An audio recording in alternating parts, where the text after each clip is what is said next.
excited you're here. If you have any questions throughout the presentation, please place them in the questions doc and they'll be answered at the end. If you'd like to enlarge the presentation, please click on the screen share. Both the presentation and the questions doc have been shared in the chat box, so you can find them there. Who is excited to learn about Rust? I know I am. Everyone, please welcome Anthony Sava to the stage. All right. Thank you, Suri. So I'm Anthony. I am on the security team here at GitLab, and I am here to talk about Rust today. So I'm going to start off with some quick introductions of myself and the language. I'm going to talk about efficiency in terms of what is referred to as zero-cost abstractions. Then I'm going to talk about some of the safety, memory safety and thread safety that you get from writing your programs in Rust. I'm going to briefly go over some of the other language features that I don't have examples for just due to time. And then I'm going to talk about a couple lessons learned from working on a larger 10 to 15,000 line Rust code base. And then there will be some links and references in the slides at the end. Okay, so in the security department, I just had my 2-year anniversary. So I have worked with most of the security teams as they came on board. Before GitLab, I worked in malware research. So looking at the nasties that get onto people's systems and do stuff. And then before that, the security of embedded systems for National Lab. So vulnerability analysis, firmware for embedded systems and the security of those in general. With Rustlang, my previous employer, 3 years building a malware sandbox to run malware in a constrained environment and produce a capture of all the events that the malware was responsible for so that they could be classified by our data scientists and other analysts. The interesting thing about that is that across the tool stack for that particular project, the other researchers and actually some of the back-end code was written in OCaml. Some of the front end is written in ReasonML. They actually had one of the features that got released while I was there was a chatbot in their front end. And ReasonML, if you're not familiar with it, is Facebook's take on OCaml, where they kind of streamlined some of the syntax edges that had been rough for a while and made it cross-compatible with JavaScript. Loads of Python, of course, when you're working with data scientists and engineers. The product itself ran in C and C++, and the server appliance and the rest of our backend code was being transitioned to Golang while I was working there. So there's kind of gives you an idea of where all these things might fit in a tool stack. So I'm going to go over the highlights from the book. It's very good. There's also a more kind of tutorial type document that's also very good.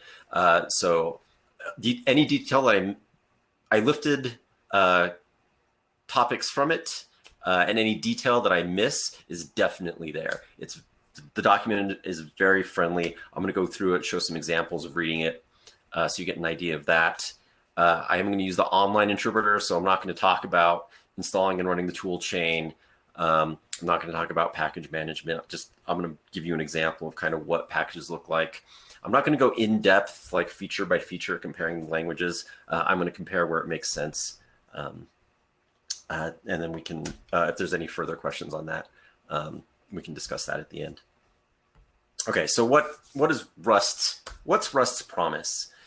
Rust's promise is that it should be easier and everybody should be able to fearlessly write at a systems level and not have to worry about memory safety or thread safety, or at least worry about it in a way that is supported by the language and the tools. So has a very strong typing system. you'll see that most of the time when you're doing just regular stuff with things like numbers, you don't have to declare the type because it has a very strong type inference engine. The only place where you really always have to declare a type is in function definitions or in the declarations. For memory and thread safety, Rust uses something called an ownership model. I'll go into details about that. And what you get from this is you get binaries that shouldn't have surprising runtime behavior, be susceptible to as many memory access exceptions or other errors. And how does it do that? Well, the first thing is we have to have something that's efficient. So anytime I use a high-level construct, I want it to be 0 or very low cost. The equivalent of if I wrote it in a language that was known for the language you write stuff efficiently. And so C and C++ is what we're picking on here. So as an example, here's a snippet of Rust code. I have a variable that is declared with the keyword let, named numbers. This is a slice literal containing the elements 1, 2, 3, and 4. It is fixed. You can't add to it. You can't subtract from it, or you can't append or remove from it. But I can iterate over it with some methods that are defined for that type. And you're just going to have to kind of believe me. We could look at the assembly that this loop would be as efficient as if it was written in C, even though I have some very high-level, friendly, ergonomic, modern language features here. So if I wanted to move on from that, and now, okay, I do have a list that I need to maybe extend at runtime that's going to have memory associated with it, that I do need to know, have the safety of bounds checking and growing and all of those things, then I can declare a vector. Now here, I did have to give it a type because just this call to vec_new doesn't tell me what a type. It's actually a generic type, and that's what these brackets are. Is now I'm saying this is a vector.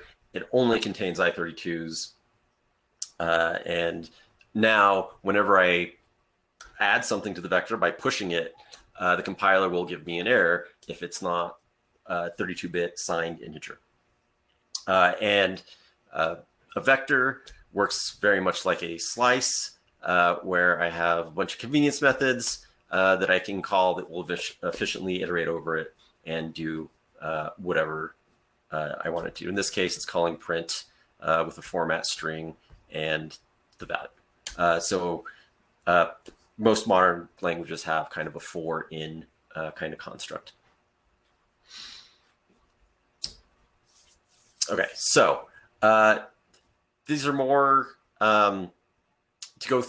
The thing I want to get from these demos, if you're following along in the with the presentation open, you can click on these. But mostly what I want you to get out of this is kind of the flow of what it means to develop a Rust program where you're compiling, looking at a bunch of compiler errors and trying to figure out what to do next to fix it. So just to go over a little bit of syntax here, this is what a full Rust program might look like. It has a couple functions denoted by FN. Here are my parameters with a declared type of 64-bit floating point numbers. This is a reference type. So it's telling me that I'm not going to copy it the same you would, similar to a pointer in C++ or Go even. And then, your typical return statement with a value. And I can run this and there should be no problems here. It's going to give me a bunch of warnings by default because I'm not actually using the parameter. So why does it need to be there? And that's fine. All right. So what does a for loop look like if I was doing that? All right. So like I said, we declare variables with sum. We will sum up instead of using iter just for to show you that it's there, I'm going over the range of the length and then returning it. And the main line is the same. I'm going to hit run on this, though, and it's going to fail. And the first thing it's going to fail on is type checking. Like I said, it's strongly typed. You see there's no types in here except for, well, I guess the return type. So in the function, it's at some point, it's got to return a 64-bit floating point, and all the things that it was passed are 64-bit floating points. So what is it complaining about? It's complaining right here that my sum is not a floating point number, and I can't add an integer, which is what it guessed at, to a floating point number. It doesn't know how. So just because, for demonstration purposes, I know that I can make this, oh, I got some other errors here, a floating point number by making it a literal floating point number. And that will let it do it. So it got me past that first error. This error was there before. And now it's telling me there's no way that I can now divide a floating point number by unsigned size integer, which makes sense and wouldn't give me the answer they want. So I do have to explicitly cast every single one of my primitive numbers here. And I do that in Rust with as, and there's actually generics and traits underneath that as well. But that's what it looks like. And now I get on to the second stage, which is the borrow checker. Now, one thing I didn't mention when you're declaring a variable is by default in Rust, all variables are immutable. And that is to provide some of the safety guarantees that we're going to talk about later. So right now, it doesn't know that sum is allowed to be changed during the execution of the program. And because you are declaring that every time, that if something is mutable or immutable, is how you can get at compile time some of these guarantees. So the way that I denote that a variable can be changed during runtime is with the mute keyword, short for mutable. And now I can add to it and divide and get my answers. Okay. So like I said, there's a lot of higher level things that you would expect in the language. So just as an example, you saw this call to iter in a for loop before, but you can just call it, and an iterator is a type that has functions like fold on it. So you can start with an initial value and the n here in the closure is the value for each element in the slice. So I'm going to try to run this, and it's going to fail because I purposely put an error in here. And again, it's telling me it cannot add an integer to a floating point number. Well, which integer? And in this case, it's my starting value. So it is taking all those types and applying them by default. So I'm just going to change this into a floating point literal and let that go. Now, there is one other change that was made here. There's no return statement. And that is because Rust supports an almost completely functional style where every statement has a value and can be used as an expression. So in this case, the value of function is the value of its last statement. So I don't need the return, and I also don't have a semicolon here.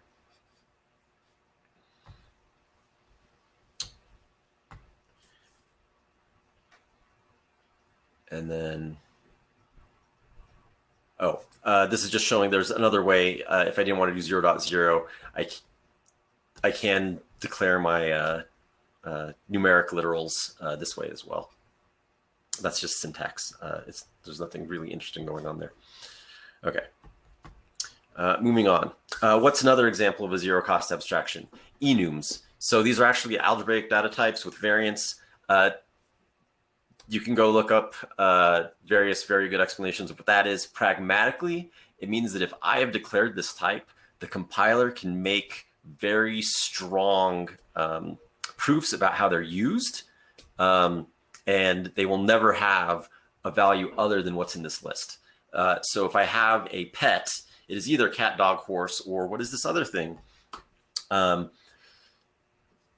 This is actually a named tuple, which as its one element has something of type string, which is a wholly owned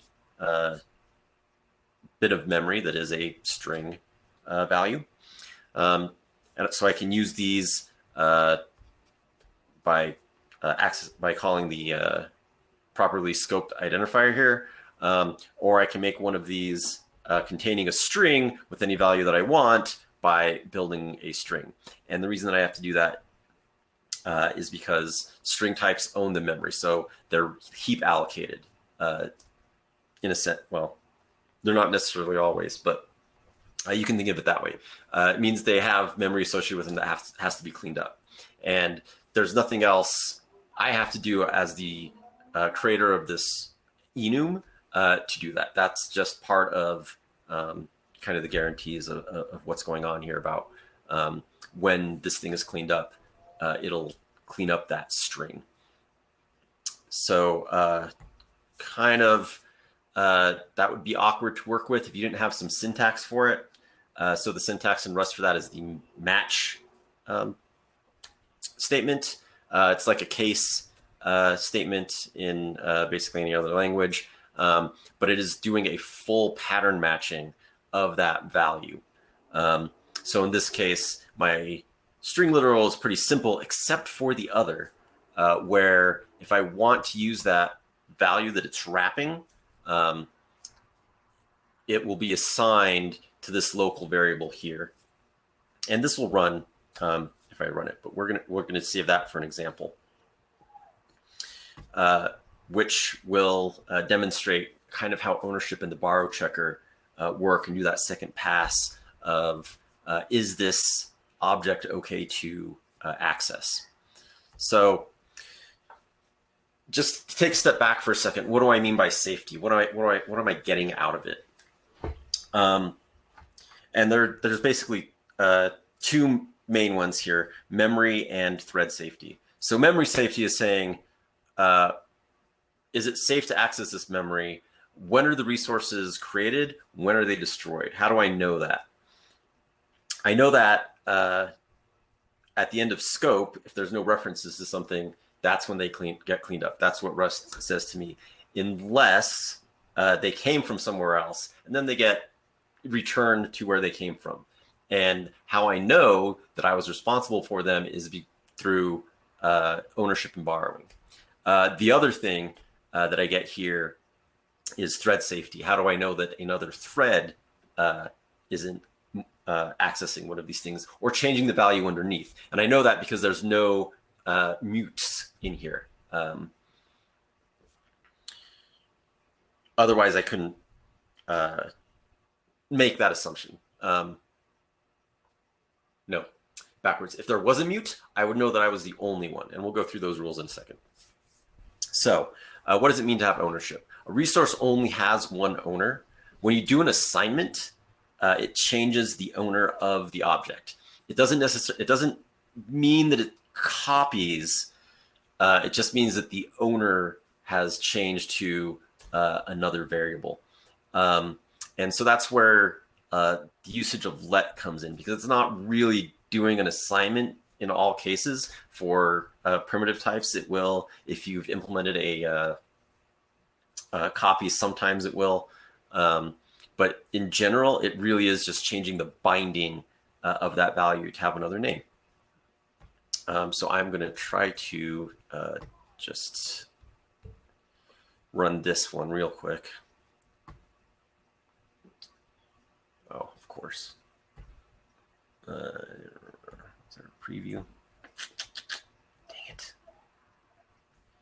I'm sure the other screen.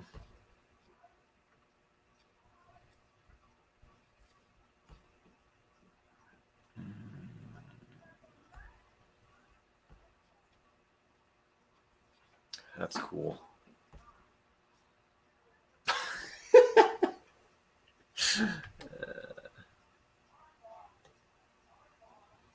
Okay, that's not going to do it. Okay, I'll just have to talk through what it's supposed to do. So this first statement, let x equals pet dog. I'd get a box for x that points to the memory that's been allocated for that. I need to show the other one back.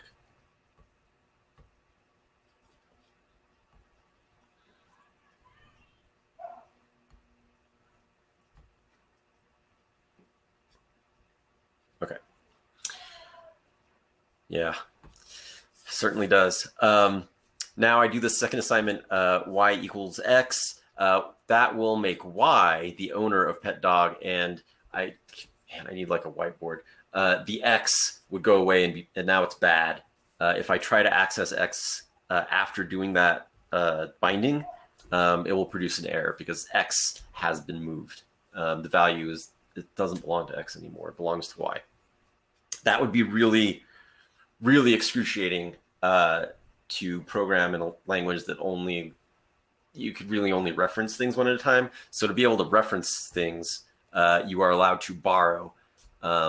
And the idea is you can basically borrow as much as you want if you're not going to be changing the value.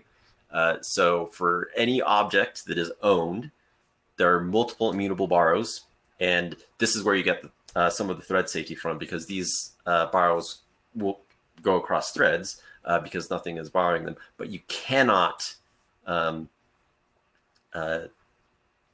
do that and then modify the value. So if something is mutable and it's been borrowed, you can't modify it until that borrow ends. And that borrow ends at the end of a scope block or a function call. It was borrowing the value.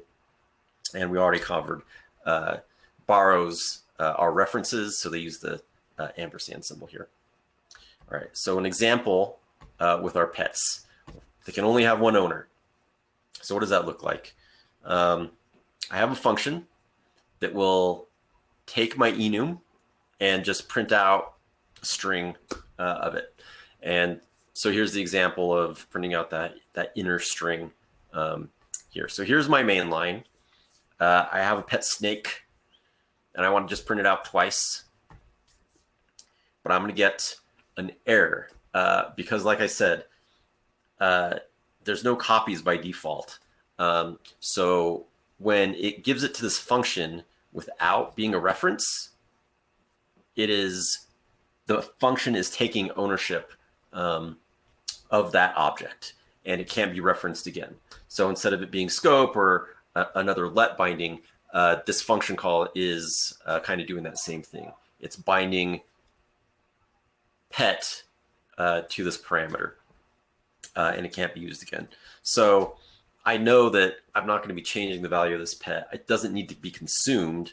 So I'm just going to make it a reference, and that would have worked, except that it won't take a reference by itself. I have to tell it specifically to borrow. And there it goes. And I want to be real clear here. It had been almost a year and a half since I had looked at any Rust at all. And so all of these errors were ones that I actually made creating these examples and just following kind of what the compiler was telling me to fix them. And there were a lot more. I've narrowed it down for time.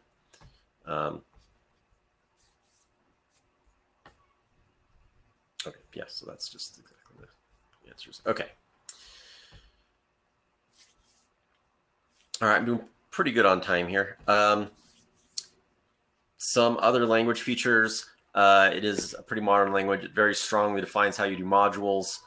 You can do them within the same file by just declaring a new module, or you can put them in a subdirectory, and the subdirectory name becomes the module name.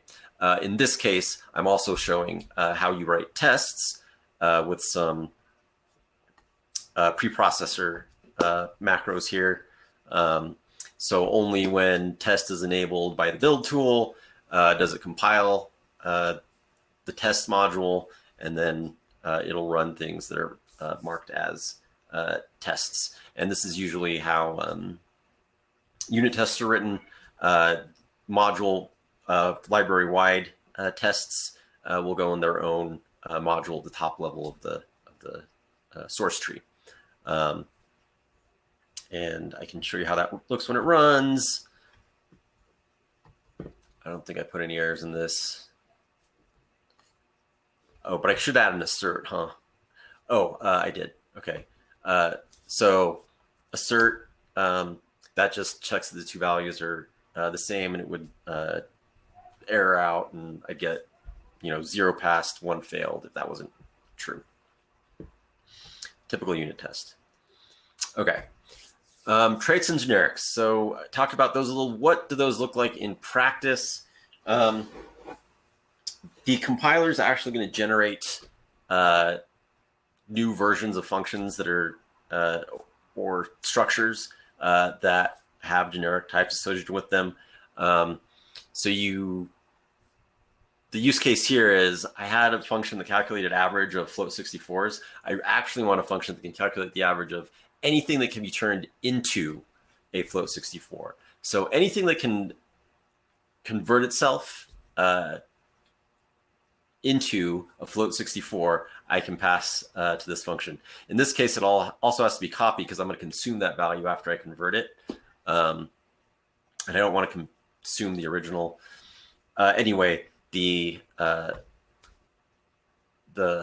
syntax for those trait constraints looks like this. So function average over a type T that implements both copy and into F64, which into itself is another generic. So I already have nested generics. There's a lot here. It's okay. Any kind of slice of those, any reference to a list of those that you can pass me, I can call iter fold and do my typical thing on them, and then return the answers. So what that looks like is now I can have an array of 1, 2, 3, 4, and an array of 1.0, 2.0, 3.0, 4.0. And in my compiled program, I'll end up with two versions of this function for the two different types that were instantiated here.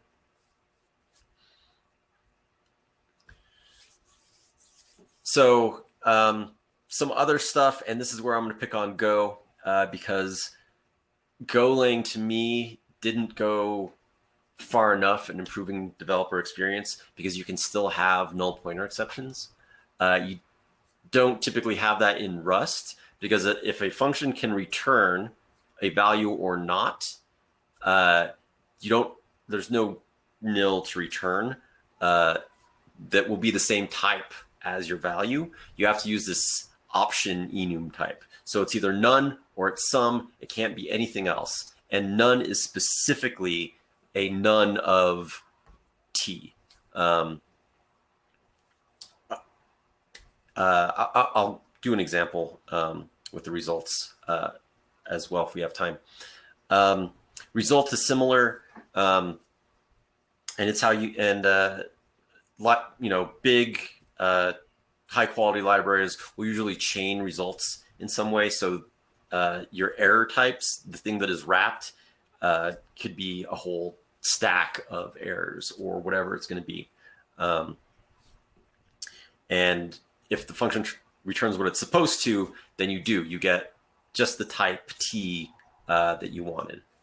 So an example would be if you had a division function and you wanted to return an error when you got past a 0, that would be one example of this that's kind of easy to kind of wrap your head around.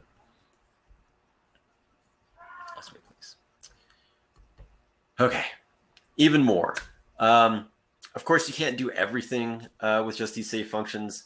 Sometimes you do have to reference something that was passed to you from a C library or something. So you do that with an unsafe block, and you just say, like, this is unsafe. And then the borrow checker will let you do stuff, and it will let you call functions in libraries that are declared unsafe because they do stuff that they shouldn't be doing. I mentioned there is a functional style. You can pretty much write a lot of your Rust code in a functional way. Really reduces kind of just the general space that things take up. There is a unit type, which is denoted by an empty pair of parentheses, which is different from nil in most other languages because it is its own type and value, and it cannot be anything else. That's why you have to use option. When you do have to go across threads, there are primitives for doing that.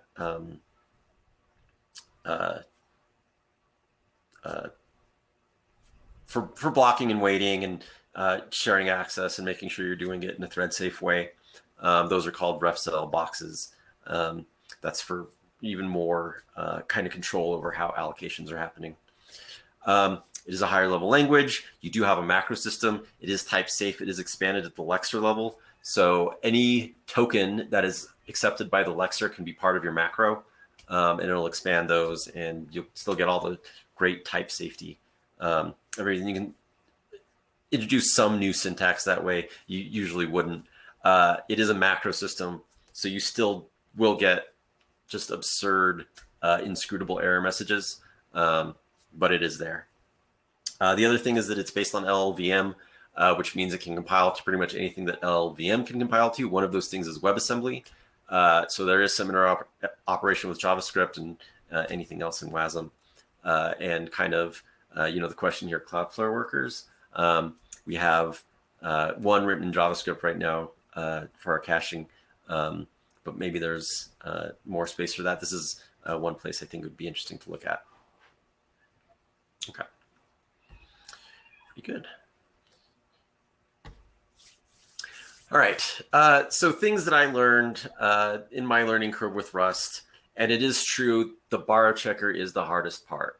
The thing is that once you get past that, there is a serious dopamine hit when that program compiles, because it means now you only have your own logic errors to deal with. And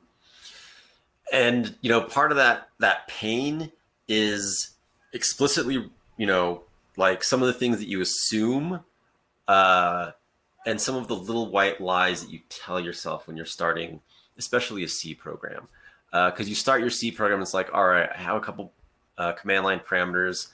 I don't really want to write all my functions to pass them. So I'm just going to declare a couple of global variables and shove them in there, and I'll clean it up later, right? One of those little lies we tell ourselves. Absolutely not. You can't have a mutable global variable in Rust. It just won't let you. You have to wrap it. You may as well just do the functions right. They're going to use your command line arguments. Same with thread safety. You kind of have to do that up front, and you don't get to make that assumption. You do want to use references as much as possible, but in a lot of cases, because of the rest of the guarantees, you can copy that, that struct that has, two string references and something else. You don't have to be carrying it around. You know exactly where it's going to be, and a profile will tell you exactly what happens when you have to go back and look at it. So don't stress out about letting things copy when you're getting stuck there. And that's kind of a similar thing when you're talking about lifetimes and traits. Oh, did I skip a slide? I think I might have skipped a slide or a thing. Oh, I skipped a whole slide. I'll come back to that. The other thing is that sometimes you write something and it's slow and you're like, well, I was told this would be fast. And it's like, okay, the default debug builds leaves in a bunch of debug asserts. So you can occasionally still reference stuff outside of array bounds in release code, which is why you should be using iter and other stuff. release gets rid of those and cleans it up when you're ready to actually release and test on like real things. If that isn't enough, then you can go start looking at code. So all those times that you hear complaints like, oh, I've never used that data structures and algorithms class about like, why is a tree map faster or slower than a hash map for certain use cases? Like this actually matters. The documentation page for those types lists those out. So that's always fun to feel like you actually can make a choice that impacts the runtime of your program. And then you go back and you're like, all right, am I unnecessarily copying a string, for example? And then the functional style, you'll see a lot of examples that don't overly do it on the functional style, and the syntax itself was, I think they were very mindful when they were designing language, and I actually have a link to the blog post that uses this phrase. They didn't want to frivolously spend a weirdness budget, just to be new and different. So that's why, you have curly braces for scopes and all these other things that make it look like a regular imperative language. But really all of the functional syntax is there and ready for you to use it. All right, so some tools you can use right now. You might be familiar with something called Firefox. They're using it for portions of the rendering engine and some other kind of ancillary libraries. Bat, it's just a command line cat clone. FD, find alternative. Ripgrep, just a super fast recursive grep. Alacrity, you don't realize how slow your terminal is until you use a fast one. And then this thing, TickV, it's a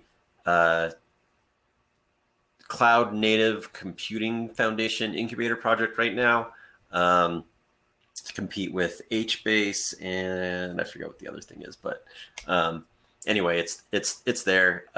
It's incubating. It's kind of interesting. And then we just have some references here. All right. Wonderful. Well, let's move over to the questions doc. We have a few in there. Anthony, would you like me to verbalize or would you like to read? I'll go ahead and read these. Okay, so this first one from Jake Burden. Is there anything that where Rust would be particularly well suited for at GitLab? I think as we move on, there's going to be more opportunities for it. So right now, the security department specifically is looking at microservices for spam and some other kinds of abuse detection. So where the Rails application is going to be calling out those things that are just REST APIs, Rust or Go, just depends on what kind of things I'll be interacting with. But I think it's going to be more along those lines. Kind of the other thing is, like I mentioned, we do have Cloudflare, and they have workers that run JavaScript, but that it's been a kind of thing to have an environment where you run JavaScript in outside of your application. So that's maybe one. Another is as we very strongly want to be cloud agnostic for our own things, but as we are kind of exploring how to do stuff on other clouds, that compiling to WASM is kind of compelling for how do we interact with maybe lambdas or cloud functions in GCP. Okay, Hendrik asks, are borrows strictly compile time, or can it happen that something in another thread wants to borrow something? What would happen? Borrows are strictly compile time. If you need to borrow something across threads, you need to use something like a ref cell to wrap it. And that ref cell has, I believe you can try wait for something if you need to modify it. If it's read only after all the threads start, then you don't worry about it. All the borrow checking has been done, and you never need to unborrow it to be able to access that memory again. But yeah, you have to start using ref cells and things like that. Make sure it's heap allocated using boxes, those other things. So unsafe doesn't taint anything. It just basically turns off the borrow checker. So an example of an unsafe operation is those vectors that I talked about. You can get the raw pointer to the internal representation and do like pointer arithmetic on it to access it. It doesn't taint anything. You really are like turning off all of the checks. And then once it's done, if you left things in an inconsistent state, then you left things in an inconsistent state. I'm trying to think. I can't think of like a high level example, but one thing where you would do something like that is if you wanted to treat a memory mapped region of memory that you got from like a memmap call, and you wanted to wrap it in a slice or a vec by setting the vec's internal pointer to that mapped memory, you would do that in an unsafe block. So you are responsible for making sure that the system is in a consistent state at that point. Returning a result from unsafe code. Again, when you see unsafe on a function, so like a call into a C library, you don't have a guarantee that's what it says. So the assumption is that if the function returned correctly, it did what it said it was going to do, and you got what you asked for. If you call into a C function that's supposed to allocate some memory and it couldn't, and it didn't return an error that you could deal with, then there's not a lot that you can do in a case like that. Is Rust web yet? I think so. There's a number of backend routers and components for building web services. So I'm not sure I've heard that one, but I'm not like a front end guy, so I don't know what the full context is. Is there a way to pipe function calls together? How do you compose functions?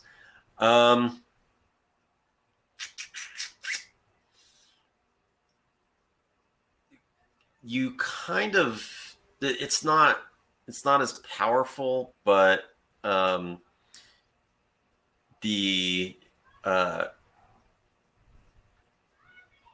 the closure. You accomplish what you can with the closures and the generic function on stuff. So the iter fold is an example of what that looks like. You can chain those together, and the compiler does a pretty good job of optimizing those so that if you're passing closures to other closures and currying or whatever you're doing, that it actually comes out pretty efficient because it's making multiple passes at optimizing those things. The syntax isn't as pretty forward, of course, because it just looks like function invocation, but it's there. Just want to step in really quickly to say that we have a few minutes left.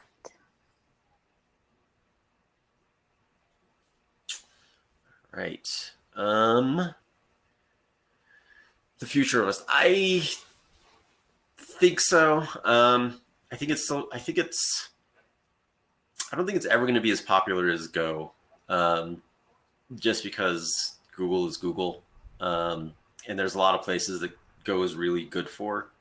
Um, but for those uh, places where you really want that uh, fearless development, um, I, I think it'll continue to be kind of have a stronghold there.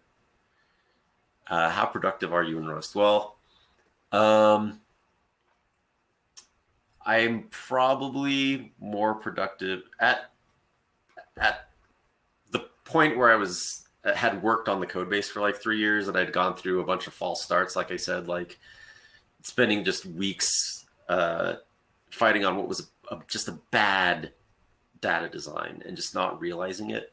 I really do feel like Rust was kind of the most productive language I've ever used, for uh, the reason that like once you are doing everything, kind of in that functional style, like you're writing less code, but it's still clearer, because you don't have like uh, temporary variables like are a thing that you don't really end up using um, when you're writing code that way. So it's to me, it's those little things that I kind of get the productivity out of.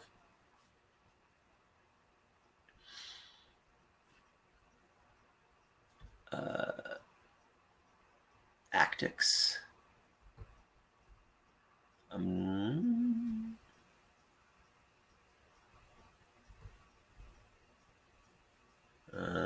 don't know what that is.